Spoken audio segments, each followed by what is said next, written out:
नमस्कार छात्रों। आज दिनांक 15 जुलाई 2021 गुरुवार। दोस्तों, पिछली क्लास के अंतर्गत हम संज्ञानात्मक विकास एवं अधिगम स्तर के ऊपर विभिन्न प्रभावों के संदर्भ में विस्तार से चर्चा की थी और हमने देखा था कि जो विभिन्न घटक होते हैं वो किस प्रकार से अधिगम स्तर को प्रभावित करते हैं। दोस्तों, शिक्षण के कार्य को आगे बढ़ाते हुए आज हम समावेशी शिक्षा में चुनौतियाँ के संदर्भ में विस्तार से अध्ययन करेंगे। पिछले कुछ समय से हम समावेशी शिक्षा के विभिन्न बिंदुओं के ऊपर चर्चा कर रहे थे और किस प्रकार से समावेशी शिक्षा का अधिक से अधिक विकास एवं प्रसार हो उसके संदर्भ में हमने पढ़ा था।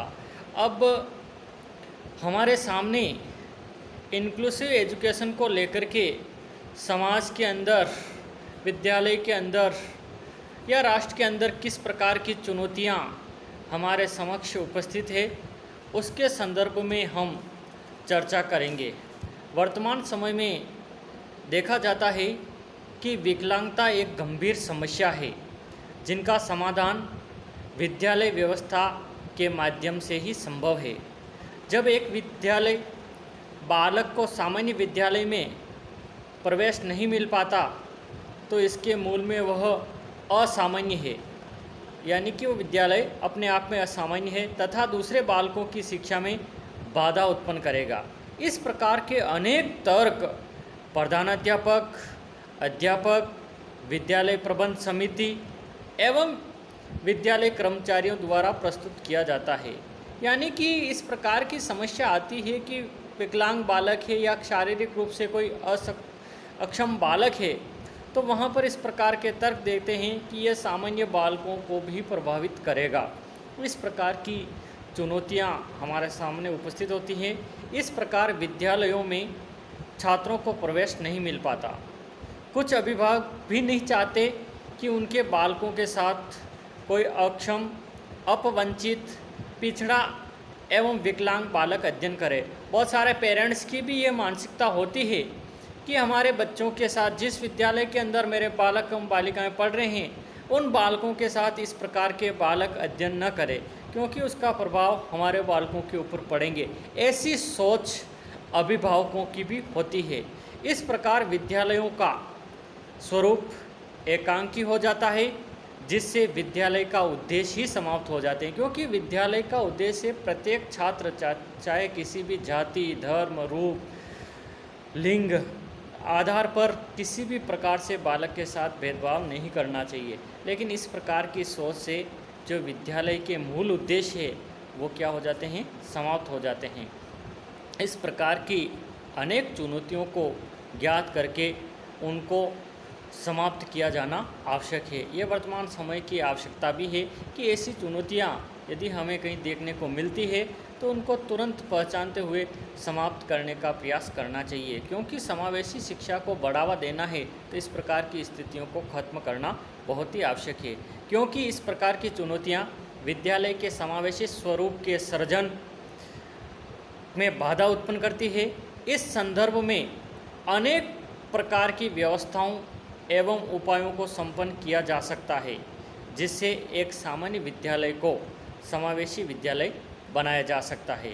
जब सभी विद्यालय समावेशी विद्यालय के रूप में होंगे तो प्रत्येक स्थिति के छात्र को शिक्षा प्राप्त होगी, यानी कि हर विद्यालय समावेशी विद्यालय के रूप में विकसित हो जाएंगे तो प्रत्येक स्थिति में कैसा भी बालक क्यों न हो वहाँ पर उसको शिक्षा प्राप्त होगी। इस प्रकार समावेशी विद्यालयों के सृजन में उत्पन्न चुनौतियों एवं व्यवस्थाओं की चर्चा किया जाना बहुत ही आवश्यक है, जो कि 3 प्रकार की चुनौतियां मुख्य रूप से हमारे सामने उपस्थित होती है। इसमें नंबर 1 है शून्य अस्वीकृति, जीरो रजिस्ट्रेशन।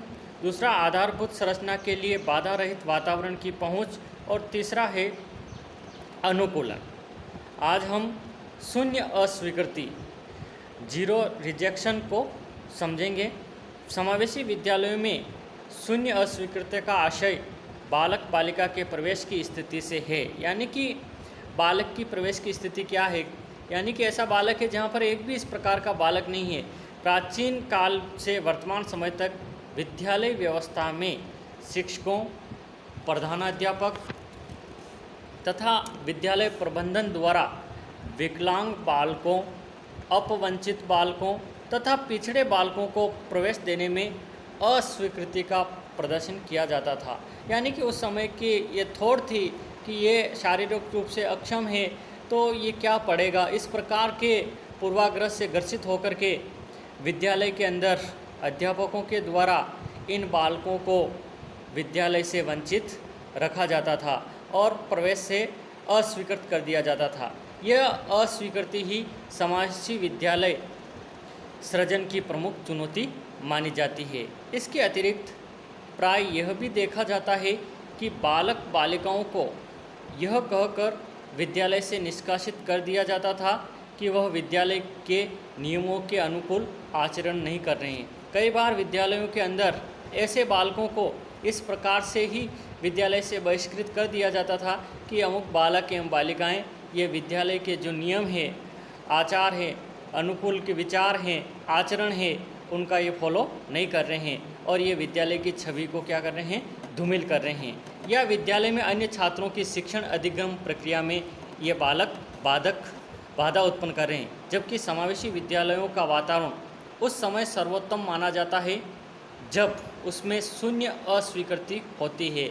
यानी कि कैसा भी बालक विद्यालय के अंदर आए, चाहे वो विकलांग है, शारीरिक रूप से अन्य किसी प्रकार से अक्षम है, ऐसे बालकों को शून्य अस्वीकृति, किसी भी प्रकार की मनाही वहाँ नहीं की जाए, इस प्रकार का वातावरण होना चाहिए। यदि विद्यालयों का वातावरण इस प्रकार से बनेगा तो निश्चित रूप से सर्वोत्तम होगा और वहाँ पर शून्य अस्वीकृति होगी। अर्थात कहने का तात्पर्य ये है कि प्रत्येक बालक बालिकाओं का नामांकन विद्यालय में किया जाता है। किसी भी बालक एवं बालिका को किसी भी स्थिति में विद्यालय में प्रवेश देने से मना नहीं किया जाता। बालक के निश्चित एवं सार्थक प्रयास किए जाते हैं। यानी कि बालक के अधिगम स्तर को सुधारने के लिए, उसका जो लर्निंग लेवल है उसको इम्प्रूव करने के लिए शिक्षक, प्रधानाध्यापक एवं विद्यालय प्रबंध समिति द्वारा निश्चित एवं सार्थक प्रयास किए जाते हैं। ये प्रयास उस समय तक किए जाते हैं जब तक कि छात्र को अधिगम स्तर को उच्च एवं स्थायी रूप प्रदान नहीं किया जा सकता।